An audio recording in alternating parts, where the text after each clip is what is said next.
چھوٹا بھائی آج اسکول سے واپس آیا تو اس کی کتابیں دیکھنے کا اتفاق ہوا، تو یہ دیکھ کر میں بہت حیران بھی ہوا اور مجھے دھچکا لگا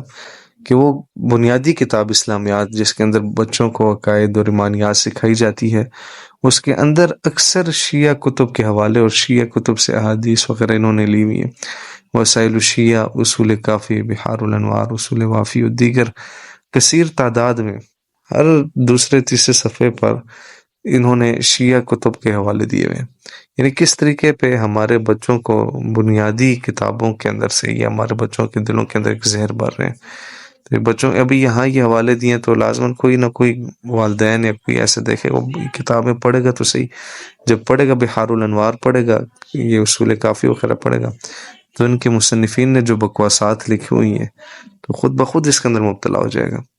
تو یہ آپ احباب دیکھیں اور اس پر بھرپور احتجاج کریں کہ آیا ہمارے بچوں کے کیا پڑھایا جا رہا ہے۔ اس کے علاوہ دیگر کتابیں بھی آپ اپنے بچوں کی چیک کریں کہ انہیں کس قسم کی تعلیم دی جائے۔